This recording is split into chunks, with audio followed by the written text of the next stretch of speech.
হঠাৎ করে দিদি জামাইবাবু আমাদের বাড়িতে চলে এসেছিল। আর আজকে আমাদের ছিল সাপ্তাহিক হাটের দিন, তাই বললাম যে চলো একটু হাটের দিক থেকে ঘুরে আসি। দেখো আমরা হাটে চলে এসেছি, এখানে এসে ব্লাউজের কালেকশনগুলো জাস্ট দেখো। দোকানে দাঁড়িয়ে দিদি একটু ব্লাউজ দেখছিল, আর এখানে চুড়ি মালা সবই বিক্রি হচ্ছে দেখো হাটেতে। আর আমাদের এখানে হাটটা কিন্তু রাতের বেলা হয়। তোমাদের কার কার বাড়ির কাছে হাট বসে একটু বলো তো।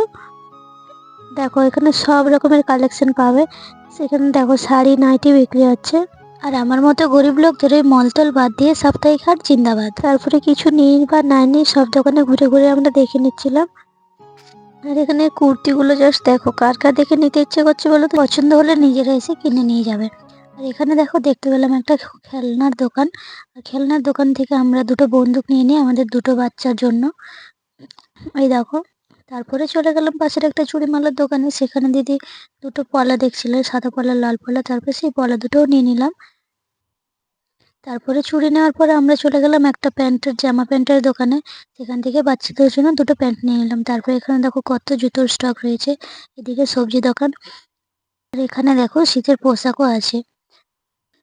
তারপরে আমরা চলে গেলাম সাবানের দোকানে, সেখান থেকে আমরা কিছু সাবান নিয়ে নিই। তারপরে এবার বাড়ি ফেরার পালা, তার আগে আমরা একটু ফুচকা খেয়ে নিচ্ছি। হাটে এসছি আর ফুচকা খাবো না, এখানে ফুচকা খেয়ে নিচ্ছি। দেখো দিদি জামাইবাবু খাচ্ছে। তারপর ফুচকা খাওয়ার পর আমরা আবার একটা পাপড়ি চাট খেয়ে নিচ্ছিলাম। মানে বাইরে বেরোনো মানে একটু খাওয়া দাওয়া। তারপর খাওয়া দাওয়া শেষ করে বাড়ির জন্য কিছু ফুচকা নিয়ে আমরা বাড়ির পথে হাঁটা দিলাম। আজকের ভিডিও এই পর্যন্ত, বাই বাই।